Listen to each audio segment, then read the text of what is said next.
Welcome to the So Much More podcast, where we talk with people in the custom window treatment, soft home furnishings industry, and so much more.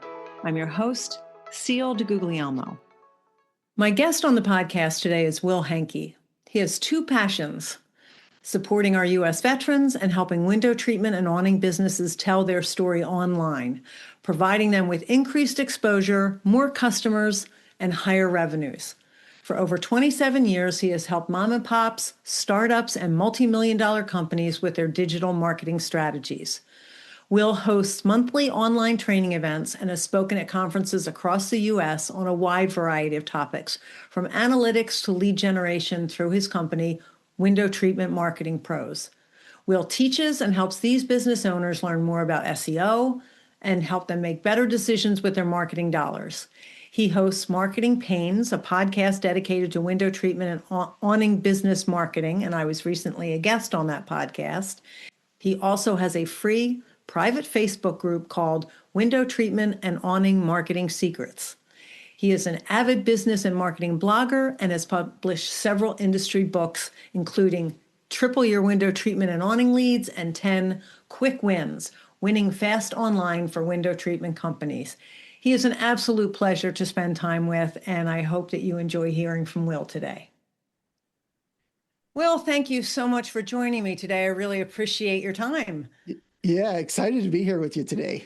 Well, and this is the exact opposite of what we did a couple of weeks ago, where I was on the other end of the podcast recording, and I'll share with my listeners. It was fun, but I understand my guests a little bit better. It was a little unnerving, and I was a little nervous, but you did an incredible job of putting me at ease and helping me relax. So thank you. I think you're a great podcaster. It was a great experience. Yeah, thank you so much. It's fun to see the tables turned now. Yeah, exactly. So now it's my turn to put you on the other side of the That's right. Yeah. So for any of my listeners who don't know who you are, can you tell me a little bit about yourself, where you are in the world, and what you do? Yeah, sure. My name is Will Hanke. I own Window Treatment Marketing Pros. I actually started in the digital marketing world way back in 1997, prior to Google being a thing. It was Yahoo at the time. Yes. And just trying to figure out what in the world the internet was, falling in love with it, and building a digital agency from that. And it's been a blast. I'm located in St. Louis, Missouri. And we cater specifically to window treatment and awning companies. Right. Yeah, you cover a broader part of the window treatment industry than just window treatment fabricators, but you cover marketing for all of those people. Yeah. So I understand falling in love with the digital part of it, but how did you learn marketing, and did you have to adapt it to new technology? Did you learn it prior to all of the technology? So I haven't shared the story very much, but I stumbled into marketing. I actually, so I'm driving down the road one day and I hear this song called Another Postcard by the Bare Naked Ladies. Okay. And it's about this guy who keeps getting postcards in the mail with pictures of chimpanzees on them. And I said to my wife, I'm like, wouldn't it be cool to do that to somebody? And I said, we should do that to my mom. So I actually built a website the next day called Postcards for Mom. And this was prior to social media as well, which made it a lot harder to do. But basically, I put her address out there and said, please send Mom a postcard. Don't mention how you found her address. And it became wildly popular. My mom was getting 5, 10, 20 pieces of mail a day. Oh my gosh. All around the world. That just said, hey, Celeste, hope you're doing well, having a great day, that kind of stuff. Then I decided, well, I'm going to start a blog and I'll post out there things that Mom's up to, right? Mm-hmm. So I say, hey, Mom's going to cut down some trees in the back. So she's spray painting the ones she wants cut down red. So a week later, she gets postcards. Hey, Celeste, how's the tree cutting going? And the amazing thing is this lasted overall, I think, around 9 months. All during that time, nobody ever snitched, which was just incredible. Incredible. Yeah. So Mother's Day I got to think of my years. What year? I don't even know what year this was. 2008, something like that, maybe. Mother's Day, we take mom out to dinner. Sorry, the day before Mother's Day, because Mother's Day is on a Sunday. Right. So on Saturday, we go out to dinner with mom, and she's like, I'm not sure who's doing this. I think it's your Aunt Renee. I really think that's who it is. I'm like, oh yeah, I would assume so. She's a jokester, right? That's crazy. So that's what I told her. Of course, on Sunday, I had been speaking with the St. Louis Post-Dispatch, and they came out and interviewed me, didn't tell mom. They went out and interviewed mom. So on Sunday morning, she's on the front page of the Post, and this big article called Don't Tell Mom. And of course, then she knows. So she calls Oh me my God. Sunday, William, I can't believe it was you. But because of that, I got featured on all kinds of newspapers, radio shows, just all this sudden traffic that I had no idea that world existed, that you could generate traffic to a website. So that's how I stumbled into the world of realizing there's a monetization piece of this that I hadn't even thought about. So I fell in love with the idea of building websites that actually draw people in and they pay for something or they do something, and learning how to manipulate Google. It was a lot easier back then, right? We could just hide words like Britney Spears and Paris Hilton in the back end, and we'd get traffic just because of that, right. even if it had nothing to do with it, right? So that's how I stumbled into the world of marketing, and I started teaching classes shortly after that at the local library, and teaching other people how to do marketing for their business, and it's just grown from there. So That's incredible. yeah, quite a wild ride. So I love the fact that you were able to keep it from your mom for so long. That's Yeah, incredible. yeah, really surprised. Yeah. And I love that it was William, because you're in Oh trouble yeah. if you get the full first name. Oh, for sure. Yeah, nobody calls me that. So how did you decide that this industry was where you wanted to focus? Yeah. So as I mentioned, I started my business in 1997, just building websites. That's all I was really doing at the time. I Mhm. started learning the SEO side of things and all that kind of stuff, and got really good at doing this for window treatment and awning clients. I had both at the time. And I had stumbled across a group called Seven Figure Agency. And that group is a bunch of agency owners like me that they all get together and learn from each other and that kind of stuff. But the main thing that they do is they niche down into a specific niche. And so I'm going through their process and I'm like, you know what? I have a couple window treatment awning clients. There's really nobody marketing to them right now or helping them with their marketing. So I saw the gap there, and I jumped in and I said, we're going to become marketing for just this niche. All my other clients kind of just dried up on the vine, went away, and now this is all that I do. Okay. Did you have any concerns about, you hear the magic is in what's that expression? The magic is in the niche, and that Yeah. niching down. Did you have any worries about that narrowing who you could serve, or did you feel like it opened up more? No, I had huge reservations. And when I announced to the Seven Figure Agency guys, I'm going to do window treatments and awnings, they're like, well, I don't know if that's a great idea. What about roofing or HVAC or something, right? So yeah, huge reservations there. And quite honestly, because there's nobody really doing marketing specifically for this industry, Mhm. there's a huge trust thing that I had to build up, right? Yeah, There's a huge learning curve because nobody's teaching these people how to market themselves in the first place. right. So yeah, there was a huge growing curve. Yeah. I was fortunate enough that my wife had a full-time job and was able to support me through this while I built this thing, and that she didn't pull the plug and once again say, William, that's the end of this. We dread that full name, don't we? Yes, yes. So it worked out. Yeah, but definitely there was a huge, I saw the gap. We call that a blue ocean. If you read Blue Ocean Strategy, Mhm. that's exactly what this was. And Okay. that's the reason I jumped in here. It always fascinates me, especially because you had this group of other people that you were working with. When we know enough that we know it's the right thing to do, even if people question us.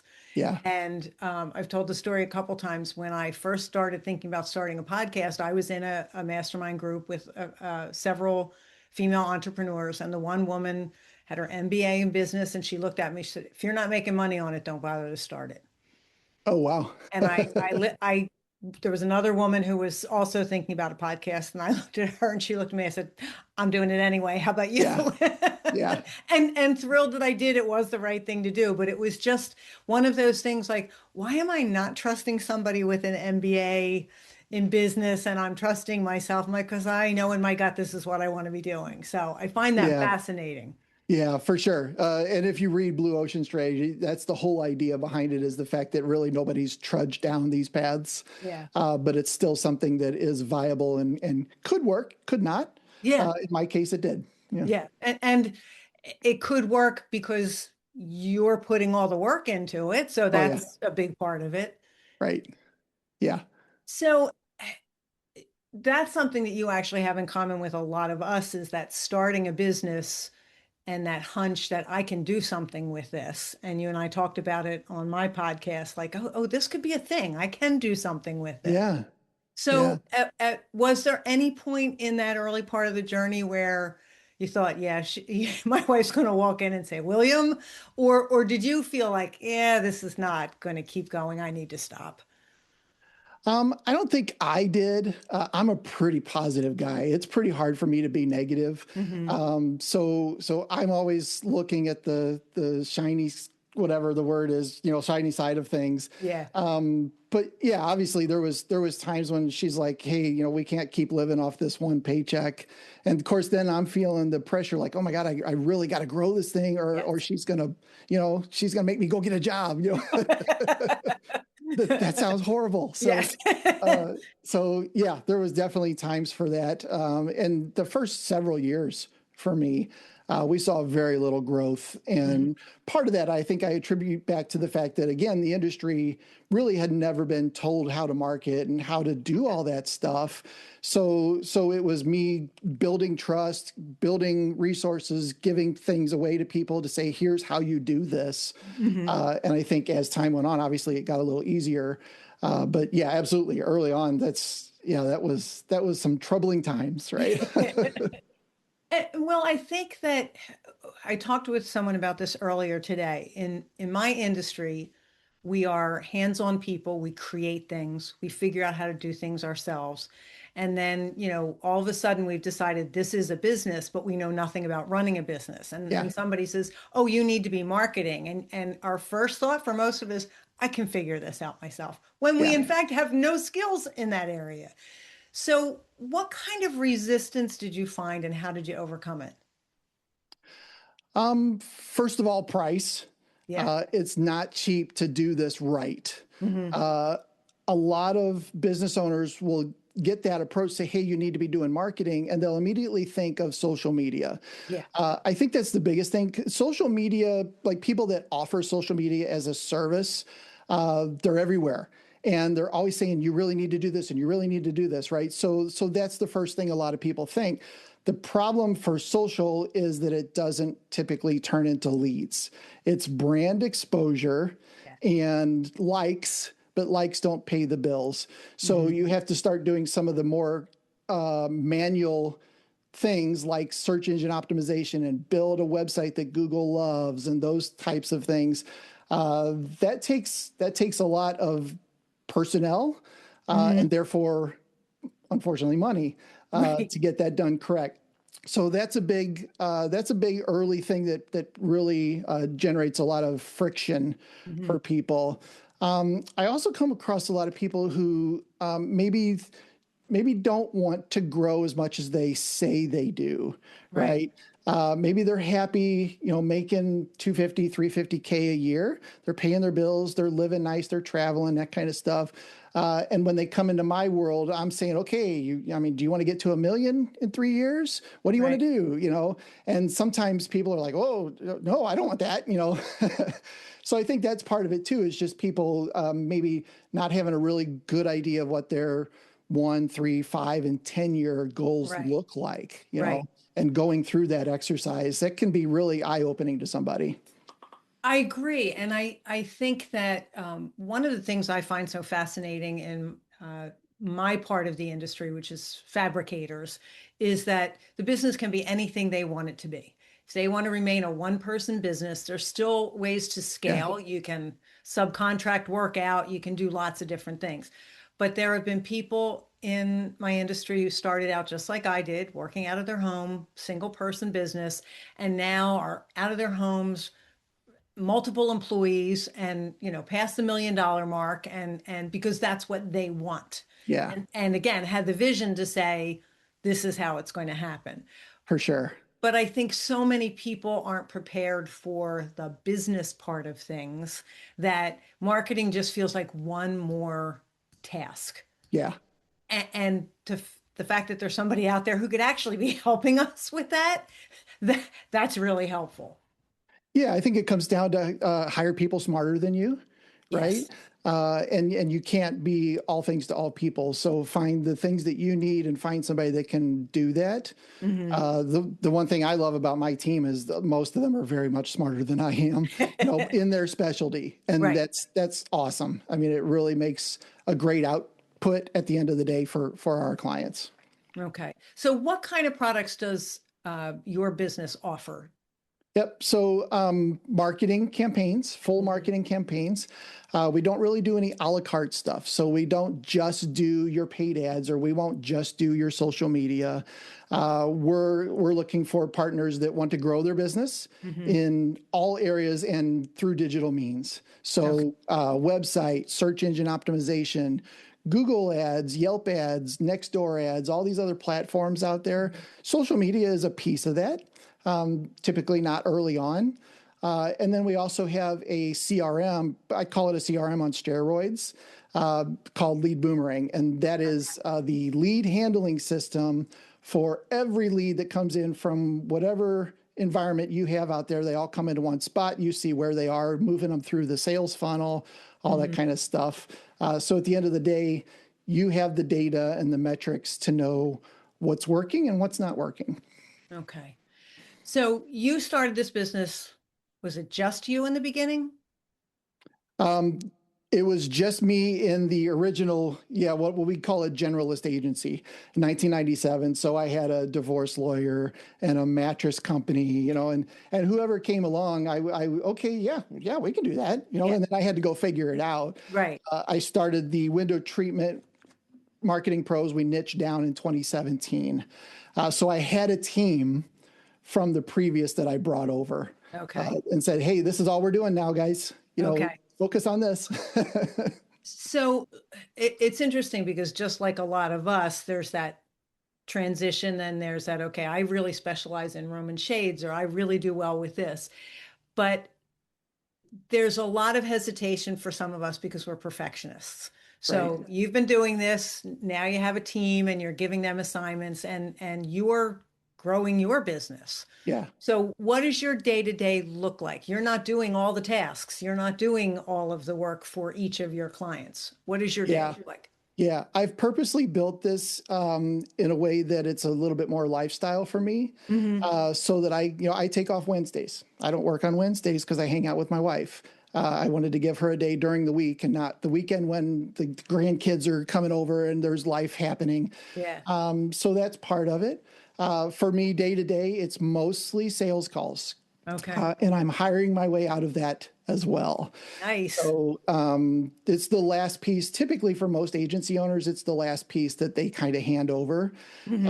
because it is the revenue generation that keeps everything going, right? Yeah. And I don't know if I want to hand that to somebody else, but so we're in the process of hiring an appointment setter that's going to be doing, dialing for dollars, Hmm. getting those appointments set up so that I can still take those and do those. Okay. But I really enjoy that. I love listening to people's goals and what they're trying to get to. And I've built a pretty nice agency here that I can resonate with what they're trying to do. And Okay. been there, done that kind of thing. Yeah. And I'm also a huge teacher. I love teaching people. Okay. That's always been something that I've just really enjoyed to do. So just having those conversations and giving them some direction, even if they don't hire us, listen, if we ended that call and they have next steps and they know what to do to further their business, I feel good about that. Okay. All right. So if you weren't doing this as a career, Will, what do you think you'd be doing? What if your wife had come in and said, William, this is it. You got to go get a job. What would you do? So I'm in the middle of learning my pilot's license. Okay. So that's probably what I would do. I would get my commercial license and be a pilot. Okay. All right. Well, that's at least an exciting alternative. Yeah. Yeah. Oh, I think that would be a blast. I would do Yeah. that today, right? Yeah, exactly. It's funny because when I speak with people in the industry and we talk about like, and when I ask that question, a lot of them are like, yeah, I don't make a really good employee. I'm not so sure I could be. And asking them if they've considered quitting. Yeah, I think about it, but then I think about applying for a job and then there's Right. that. Yeah. Yeah. Yeah. I think most entrepreneurs think about quitting every day or at Yeah. least a couple times a week, right? Yeah. It's stressful and it's a lot to build something that turns into something that can help your lifestyle, right? Yeah. And that building phase is huge Yeah. and stressful. So yeah, I can definitely understand that. So as you were getting started, this type of a business, if you've got a computer, you're ready to go. Yeah. So what did you do to invest in your business? What kind of equipment? What did you have to do to make this work? Yeah. For the most part, it is just a computer and an internet connection. Since I had a team, I needed some software related to ways that we could communicate. So we use Slack, which is the most popular one, right? Yeah. We're on there all the time. Can't think of any other like equipment that I bought. Mostly software. I spend way too much money on software. Those commercials that you see for Rocket Money or whatever they are, Yes. where they're like, "We'll find you your 7 Netflix accounts and your 3 Yeah. Hulu accounts." That's me for software. Yeah. There's so much software I'm paying for that I saw and I thought I got to have it. It's $20 a month. What the heck? Yeah. You What the know? heck? Yeah. And now $20 a month times 20, Yeah. it really adds up. Yeah, I have found myself in that trap too, especially if it's some kind of a productivity app or something like that that's going to make my life simpler, easier, Yeah. better. Then all of a sudden that $20 just does not seem like a little bit of money until 6 months later I realized I have not opened it up at all. That's right. Yeah. Yeah. Oh, I'm still paying for that, Yeah. And usually that's right after the credit card hits. Yeah. So now you have to wait another year to Yes. cancel it. Yes. I was just telling somebody recently I thought I had signed up for something that was free and paid for it and went, okay, that was a mistake, and marked my calendar so I could cancel it and got charged before I canceled it. And I Oh, was yeah. just, I could be mad at no one but myself. But Right. running a membership, I know that my emails go out and say, hey, your membership is renewing in this many days. And Oh, I yeah. never got that from this company. And when Right. I reached out to them and I'm like, yeah, you agreed to these terms. I'm like, yeah, well, I was an idiot when I did that. So, but I agree with you. It's so easy to let that stuff accumulate and not realize how Yeah. much. Yeah. Yeah. And that happens with any business, right? We're buying things that we don't realize, or we buy a tool Yeah. and then we use it twice in the course of 12 months, and I probably didn't need that. Or you buy a tool and then the upgrade comes out a week later and you're Yes. like, I should have waited. Yeah. And I'm in trouble because I love tools and gadgets in my workroom. And I also love the technology. I'm like, oh, I need that. I need Right? that. Yeah. Yeah. That's funny. Well, what would you say have been some of the biggest challenges to getting started and growing this business to what you want it to be? Biggest challenge early on for me was hiring. And I know a lot of people struggle with that still. Hmm. Um, just the fact that as an entrepreneur, it's born in your head, right? And I can build this thing and grow this thing, but you never think about other people helping you grow it, Right. right? So I think that's been a big thing for me is getting over that idea of going beyond just me, and maybe like a contractor or two, a side person to help you with stuff, and actually like bringing people together and building a team. Yeah. that's a different world. It really is a different Yeah. world. There are struggles, things that you do wrong when you hire people. And of course, people quit. And then oh my God, now I got to train somebody else. There goes 3 weeks of my time. I'm not going to make any forward momentum now. So that's a big piece of it too. I think that's probably the biggest thing for me was getting over that initial piece of hiring or getting that mindset that I can, as we said on my podcast, grow this thing. This is a thing. I think that's a huge piece of it. And along the lines of mindset, just giving yourself permission to succeed. I think that's a big one too. I self-sabotaged for years, and I would get to be, making $14,000 or $16,000 a month, and I'd be like, "Oh my God, I don't know about this. I better screw something up, or let a client cancel or something, right? Just not answer them so that they cancel," because I was afraid of that growth. So changing your mindset is a huge responsibility. It's a huge endeavor to reteach yourself something, that there is abundance out there, and there's plenty of work for everybody, plenty of business for everybody, and we can all win. I think that's the big thing. Well, that's so fascinating to me because I hear a lot from my colleagues in the industry about, yes, training people. And I'm hearing you talk about training them has nothing to do with fabricating window treatments or upholstery. And yet it's the exact same challenge that we're dealing with. And we think of these as such specific and honed skills, which they are, but so are the things that people are coming into your business and helping you with. And again, we have that same reaction. I just spent 6 months training this person and now they're leaving. And it may not be leaving you. It might be a lifestyle change, a spouse moves, whatever it is, but it's so hard not to take that personally. And not say, well, I'm not doing this again. And then you get into that mindset of, well, I can't grow any bigger than this. Yeah. Or the mindset, there's a saying, what if I spend 6 months training somebody and they don't want to stay?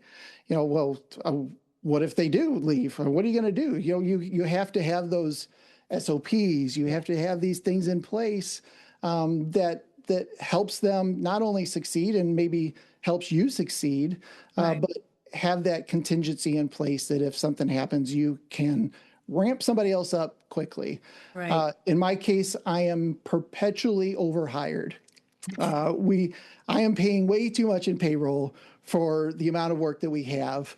But I would much rather be in that position than need to scramble because 3 clients signed up in the same week and suddenly, their balls are being dropped, right?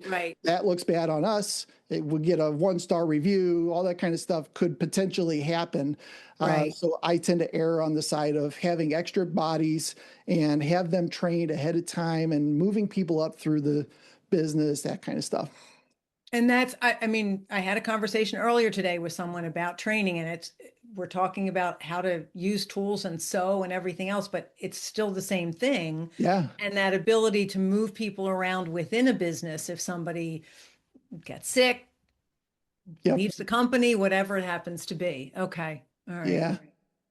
So I'm curious about the process for you of working with your clients. Do you ever take a look at that mindset and say, yes, they say they want to grow, but you're hearing some of the same self-sabotaging things that you just admitted to, and I am very guilty of. So are you able to help them with that? Sometimes those are disqualifiers for us, right? Are red flags. I don't think this person would be a good fit. We had a guy that I didn't realize. He said, I just signed an $80,000 deal for a huge complex, so I need you guys to help me with marketing. Now I have the money. And turns out 6 months later, he's ready to cancel because he's blown through his budget, doesn't know how to handle finances. And now we're a burden to him, because we haven't had that time to ramp up. SEO doesn't happen fast, unfortunately. So I think that's part of it is identifying people by the nuances of things that they say. And over the years of doing sales and stuff, Yeah. you kind of start to pick up on those. Yeah. And Yeah. you're able to, I would double down if somebody said something like that to me today. What do you mean you just got an $80,000 job? How much are you guys usually doing a month? Well, we're usually doing like 10. Okay, I don't want to be the bad guy 6 months from now when you've blown through that money. And Right. here are some resources for you. Right. Right. I'd love to have you as a client, but I want to make sure it's a good fit for both sides. Right. Right.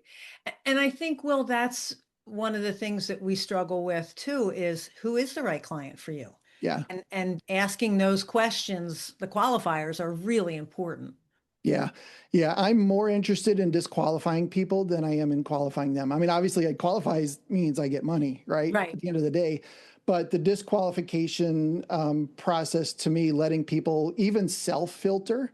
So, an example from a window treatment side is maybe the form on your website should be very short, right? It should be name, address, phone, or name, email, phone, and then maybe tell us about your project. Right. That way you get the lead and it's nice and quick. But Right. a really cool thing you could do is send them to a second form from there when they hit submit that says, okay, and maybe it has 10 questions. The people that don't go through and just fill out those 10 questions about their project are probably self-filtering out, right? Because they're like, I ain't doing all this, right? Right. Okay, then you're probably not that interested in getting this work done anyway. Right. So there are ways to create systems that self-filter.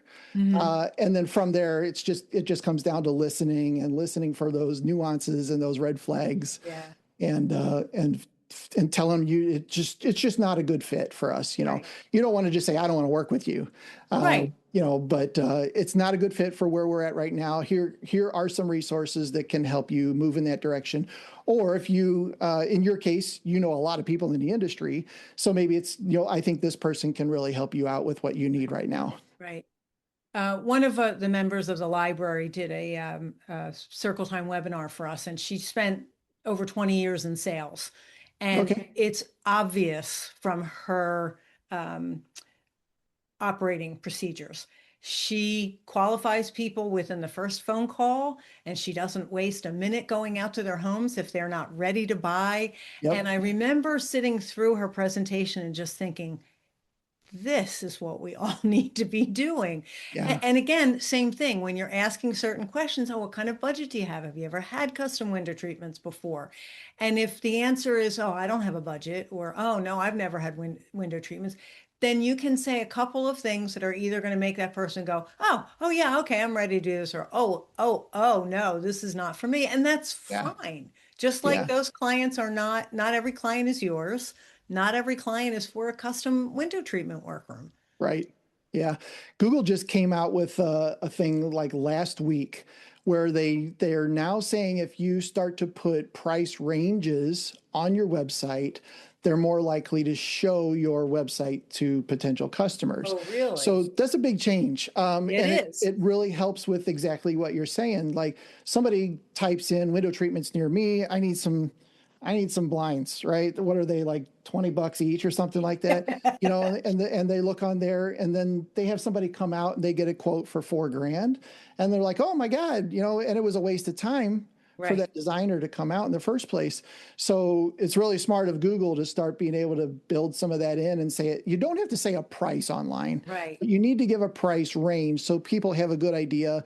And designers, it's going to save them time. It's going to save them, time, Yeah. because they're Which not going to is, have to go out for yeah, these what I call tire kickers, Craigslist shoppers. There's nothing wrong with that. It's just not the audience that we're serving.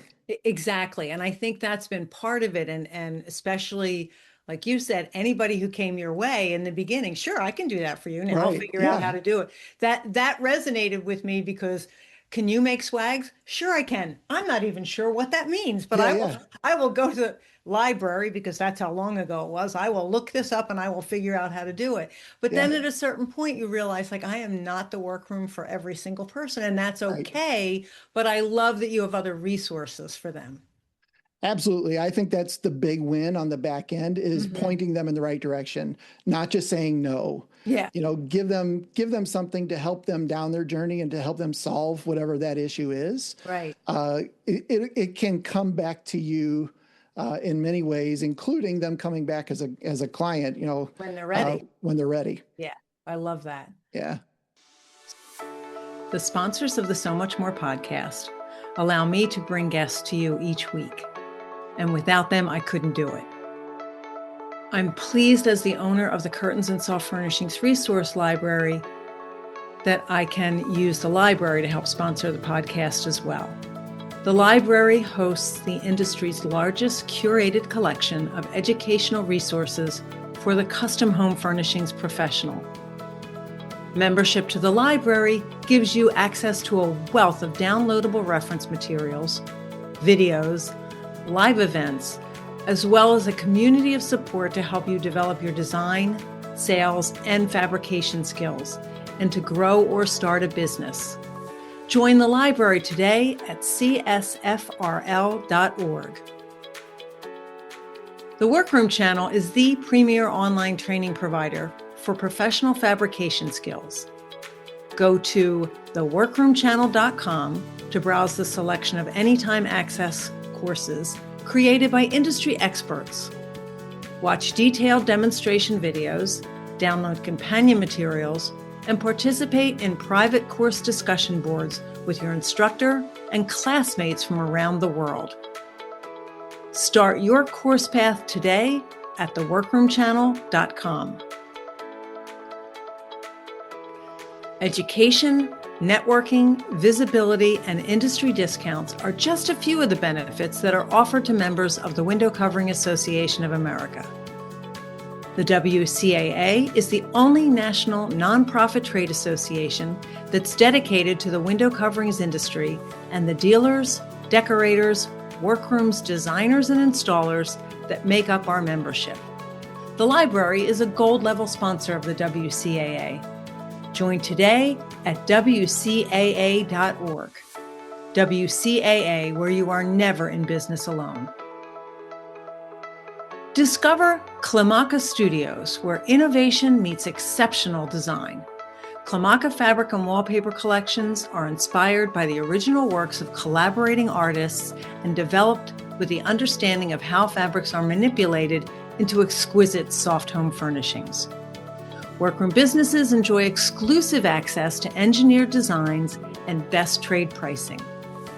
From clever layouts to classic linen prints, Klimaka Studios delivers the quality and consistency that your business demands. And Klimaka's reliable, on-time delivery keeps your projects running smoothly. Go to klimakastudios.com for swatches and trade account information. Klimaka Studios, for the joy and profit of workrooms. I'm curious, Will, especially someone like you said, this is a lifestyle business for you. You want to be able to take off on Wednesdays. What is your definition of success? My definition of success used to be be a millionaire, right? It used to be just a total just money related thing. But over the years, I've built $1 million business, right? So now, okay, it was fun, but the goal has changed, I guess, yes. Right? Also, I'm getting older. I have grandkids now. So it's the same thing, it's like seeing everybody successful, seeing people around you, being able to provide for them. If they're struggling with something, we're happy to help. We can babysit the kids on Tuesday, all that kind of stuff. That is a true success to me. And I think the other thing is being able to travel with my wife. We really love traveling. As somebody we're in St. Louis right now, and I think it's going to be 9 degrees tonight. This is the time of year when we really wish we were in Florida, right? And we have the ability now just to say, you know what? Do you want to just go down to Destin for a couple of days? That's success to me. Once I get my pilot's license, that'll be even more fun because I'll just, you want to fly down there, we don't have to do anything. You don't have to wait on some other schedule or when Right. the airlines are working. And Yeah. So I really enjoy the ability to travel with her and just hang out with her. Okay. And we spent 30 years raising these kids, or 20 years raising these kids, and now they're gone. It's just me and her. So now we have to figure out how to get along, but we get along great. So, but it is a different experience. I remember when my youngest moved out of the house, the focus had always been on our daughters and what they needed. And then all of a sudden there's two people left in the house and the focus is gone now. So I totally appreciate that. Yeah, very much so. Yeah. It's a different world. Yeah. Yeah. But if you've done things right up to that point, you're in a good spot where it's not the end of the world. Right. For some people it is. Yeah. For some people it is. You're like, oh, how did I deal with you for 25 years? That happens too, I guess. Fortunately, not to either of us. So that's a good thing. Yeah. What has been your greatest success so far? This is an easy one for me. And I might get a little emotional, but I have team members from all over the world. And when I get a message from one of them saying, thanks to you, Will, I was able to buy my first home, or something like that, it really hits me. Like, that is just insane that I did that. Thousands of miles away, I helped somebody buy their first home. And a lot of times they'll share pictures, and it's not a huge place, but it's their place. Yeah.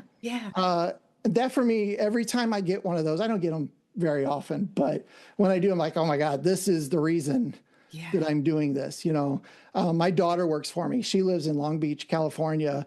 She's our integrator. If you're familiar with the EOS system, that's what she does for us. And I always share those with her. I'm like, Amber, look what we did. We were able to help this person buy a home, send their kid to a private school or a better school or that kind of stuff. Right. For me, that's insane. That's super cool. Yeah. And the fact that it's having an impact in other parts of the world, I think is really amazing. Yeah. Okay. Yeah. I love it. Every time I get those, it's like, oh, this is the coolest thing ever. Oh yeah. That would just absolutely make my day. So, Will, you talked a little bit about mindset, and I'm curious, how do you handle mistakes or failure, and how do you define them? As I said, I'm a very positive person. So typically mistakes for me are learning opportunities. Okay. Even clients that cancel with us, obviously it hurts, right? But I'm really quick to say, okay, team, let's do a postmortem and see what we did wrong, where we could have improved, what things we can put into place to make the situation better for every client of ours. So I think that's the biggest thing for me when it comes to mistakes or failures, is turning them into a learning opportunity and making sure that you're getting something out of it. In the military, we always have a debrief, right? After a mission, you have a mission debrief. So we do something similar to that. So just making sure that, did we mess up, or did they just not know how to handle money? And I should have, even then, I should have saw that before they ever signed up, right? Right. So, okay, add that to my red flag list, that kind of thing. So I think just turning those into learning opportunities and learning situations is the best thing that you can do. Okay. Have you ever had ideas about new campaigns or new ways to help some of your clients that were not successful? Oh, today? Yeah. I have a thing on my phone. I have an icon on my phone that is Will's Ideas. And I click it, and it's a form that I submit, and it goes to Amber, our integrator, and we put it on something called our Vision Traction Organizer. This is all EOS related stuff. Okay. It's a list of potential projects that we could do someday, that might be a great idea. It might be a horrible idea. And since Amber's my daughter, it's a lot easier for her to say, no, Dad, dumb idea. Just about to ask you about that. Yeah. Yeah. And I give her permission to do that. Absolutely give her permission to do that. Okay. Because if it was me, we would be implementing 3 or 4 new things a day, and the team their hair would be, like this. Yeah. And they would be like, oh my, I thought we were going over there. No, we're going over here. No, we're going over here. So I think that's huge, to having that structure in place. That really helps come up with things. There are times when I've circumvented that and I've signed up for something. I signed up for something a couple of years ago that was 15 grand. And I'm like, this sounds amazing. And I signed and I paid. And then I told the team, here's what we're going to do. And it didn't work. And I didn't make my money back. Right. So lesson learned. Okay. Hopefully lesson learned. I still get those times when you come across somebody who's really good at sales and really good at marketing, and you're like, oh my God, I'm all in. Yes. Say no more. Let me get my credit card. I have to just be smart enough to realize that. And my wife does it too. She does it on a different level of the new Coach purse that came out, right? I got to have it. And even any financial type people will tell you that you should wait 24 or 48 hours. And then think, do I really need this thing? Right. And I'm really bad. And I'm sure most people are, about not waiting that time and just doing it. And a lot of times it doesn't work out, or the team's like, what are you, insane? We can't do that. How much did you spend? And if you find yourself deliberately circumventing it because they would tell you it's not a good idea, that should be a huge red flag. Right. Yes. Yes. It's just getting that check mark in your box and taking action on it, I think, is the problem.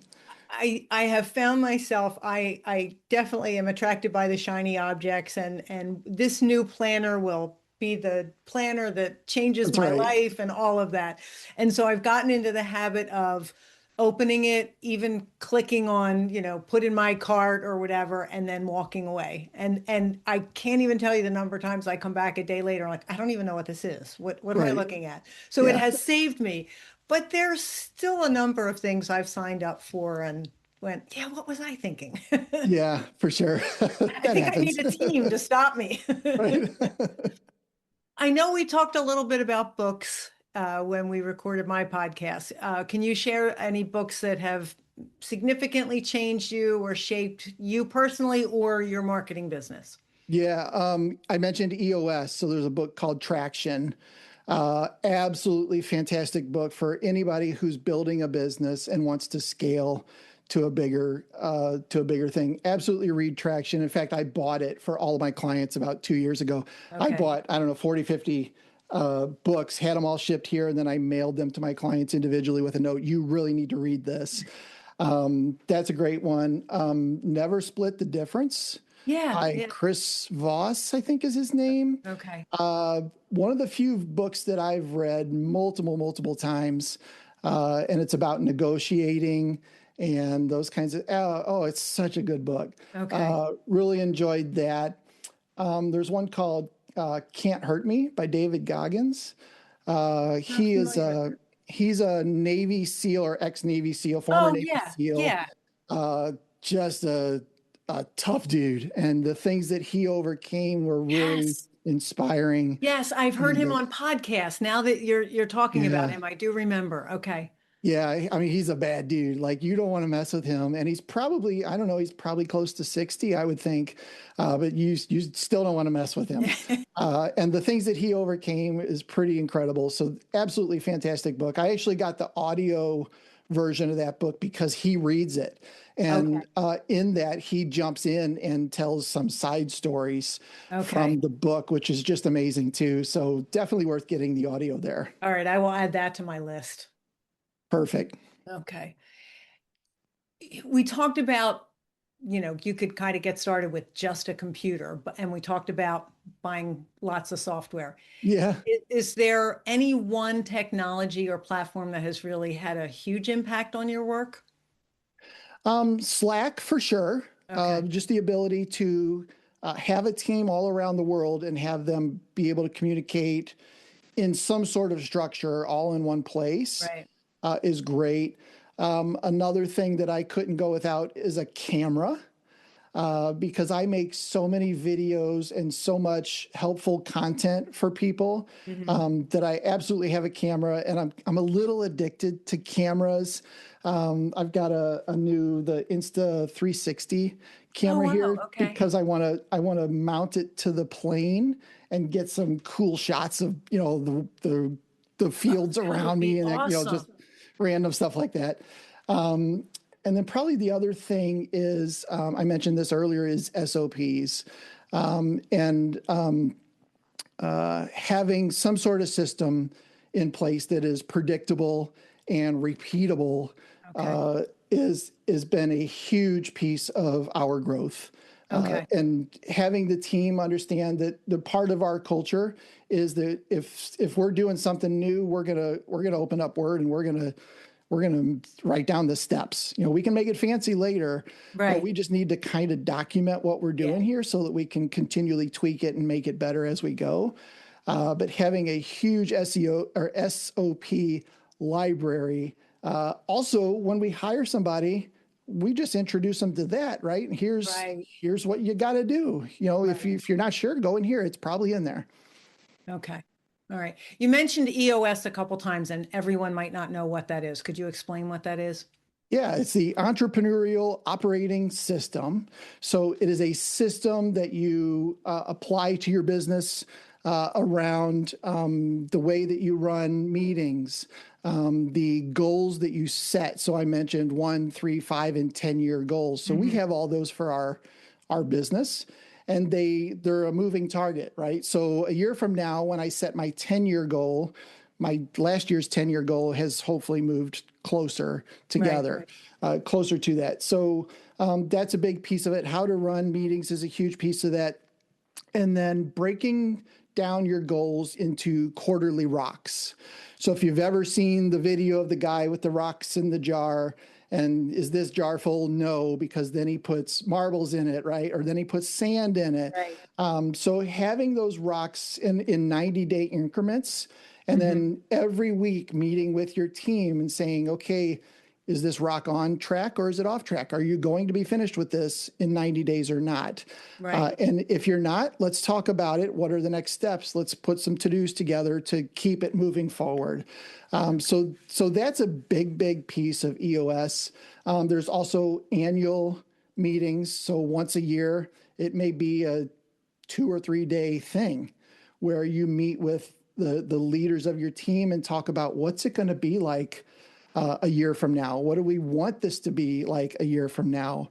And what do we need to do to get the team on board to help us move in that direction? So our leadership team met 2 weeks ago, and we set our Q1 rocks.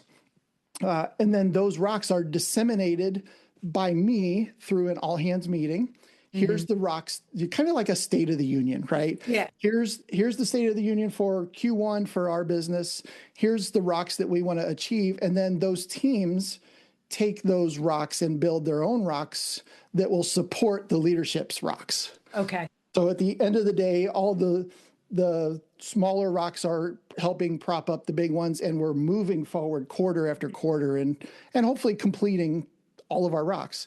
Right. Typically we hit 80, 90%, but in a perfect world, I would love it always to be 100. And then if we are hitting 100, we should probably be setting better rocks, right? Yeah. So it's never ending with an entrepreneur. You're like, well, you probably could have done better, right? Yeah. Maybe that 80% really is better. Right, for sure, yeah. What is your favorite activity inside of your business? I mentioned this earlier, definitely talking with, we call them discovery calls, having calls with people that have come into my world and they think they need marketing, or they know they need marketing, but they have no idea what to do. And having those conversations around, what are you trying to do? What are your goals? Where would you like to be a year from now? And sometimes they don't know. They're like, I don't know. We just need a phone to ring, right? Right. But having those conversations is always fun for me. I'm always learning something.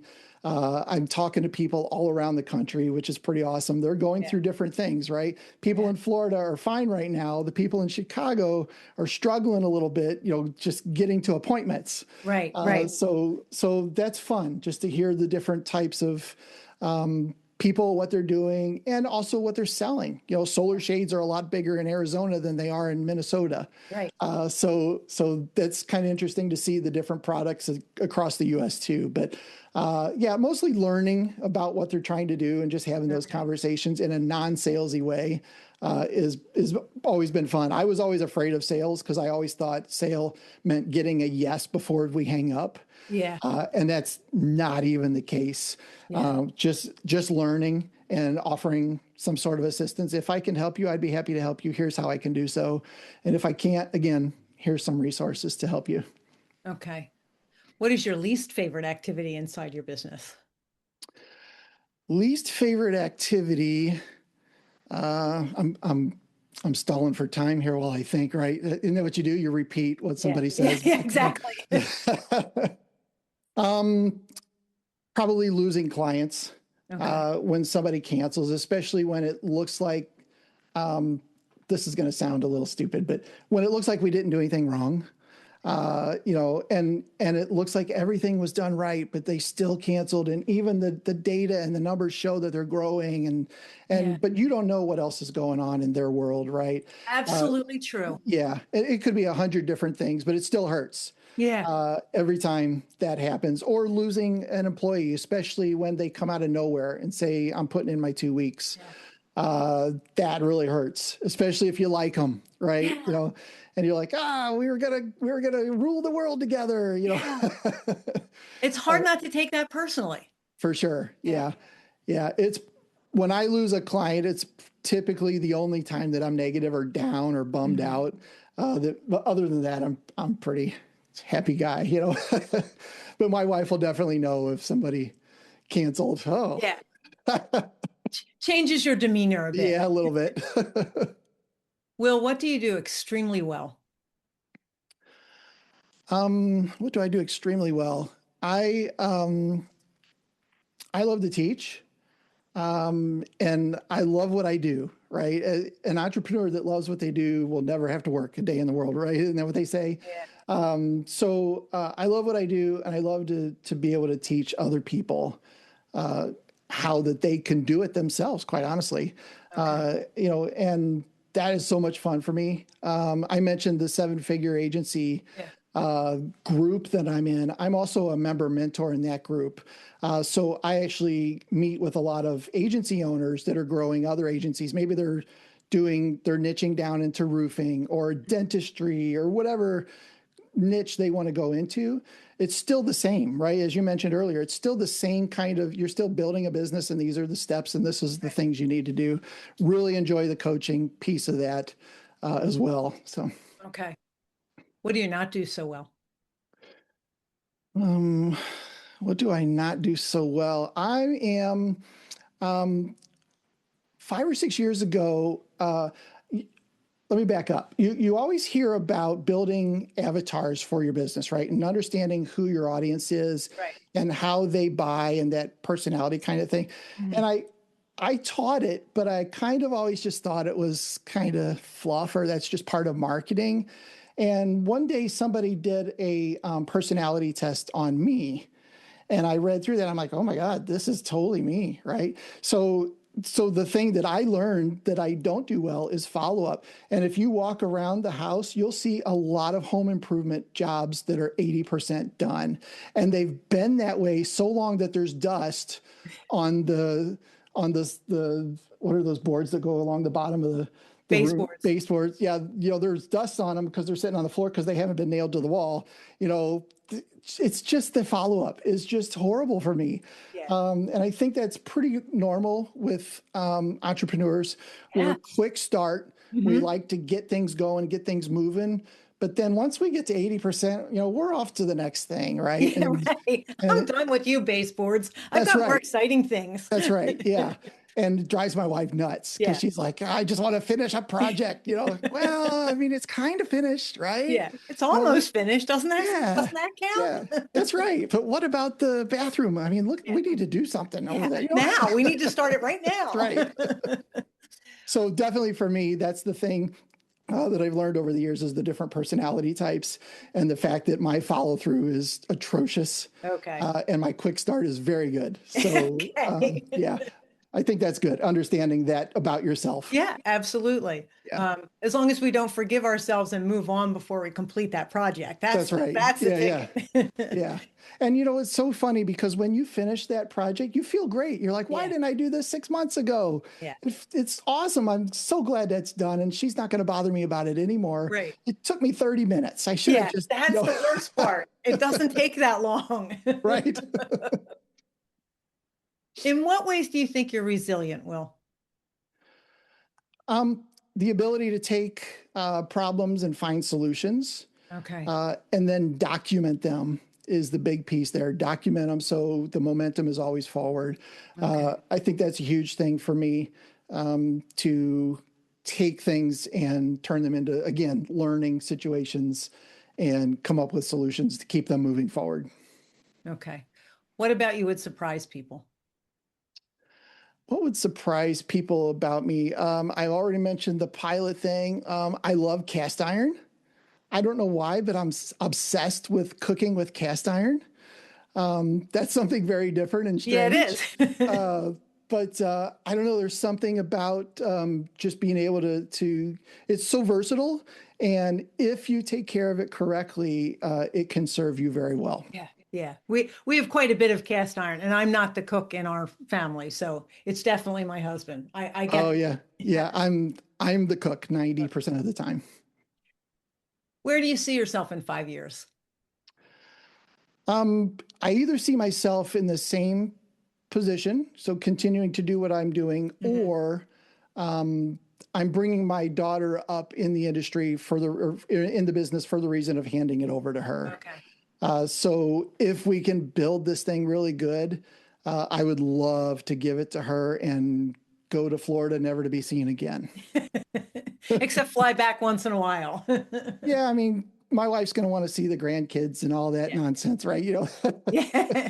Oh, it's not just your wife. Come on, admit it. Yeah, no, you're right. I'll put links in the show notes, but where can people connect with you and find you, Will? Yeah, the WTMarketingPros.com is the website. We have a very active YouTube channel. Yes, you do. Yeah. So if you want to get so tired of seeing me, that's the place to go. We've got over 1,000 videos out there now. But those two places are the best places to find me. And the problem is you're going to get into my world and you're going to have a hard time getting out because I'm a marketing company. Yes. And we're going to be targeting the heck out of you after that. So just be aware that once you're in the web, it's not easy to escape. I will say though, Will, I'm on your mailing list and I'm not overwhelmed by the number of emails you send. I think they're very reasonable. And as someone who's working on that aspect of it, I don't look at them and go, it's another one from Will. Yeah. Yeah, okay. I'm very aware of the email side of things to keep it to a minimum because you can just get people to unsubscribe, which is fine. Yeah. But I really enjoy making the videos and putting them out on the different platforms and just in the agency world, we call that omnipresence. And it's something that's great for window treatment companies too. If they have the ability to make videos and be on YouTube and post on LinkedIn, right, for that group and being all these different places can really help grow your business. That's really what we're after. Okay. Well, I have one last question, but I want to tell you this has been an absolute pleasure for me to talk with you today, Will. Thank you. I appreciate it. Yeah, thank you. My last question is, what advice would you give to window treatment businesses that want to grow, but they feel stuck? Okay. Since I'm a digital marketing guy, I would say 100% start with your website. That is the hub of everything that you do. So get a good looking site. Don't go to GoDaddy or Wix and build, one of these cheapies. Spend the time and the effort to build something that shows your work, shows what you do, like I said, it's the hub of everything else you do. And you can do it all yourself, right? There's enough tools out there. We even give websites away for free to people that need a website and need that foundation. But that is a great place to start, is just building something that shows who you are, what you do, where you're at. And hopefully Google loves it too, and starts to show it more places, and therefore your phone starts to ring more. Right, right. That's great advice. Well, thank you so much for taking the time to talk with me today. I really appreciate it. Yeah, I had a blast. This has been a lot of fun. Good, I'm glad. Thanks. Yeah, you bet. I hope that you enjoyed hearing Will's story today. When we spoke today, there were definitely things in alignment with the fabrication part of what we do, and things that entrepreneurs all have in common, but also some of that scatterbrained and that shiny object syndrome, and knowing that we're not alone, and Will also struggles with some of those. So it was really fascinating for me to hear some of those correlations with what those of us who own a workroom deal with on a day-to-day basis. I really hope that you enjoyed hearing from Will today. Thank you so much for listening. I hope you have a great day.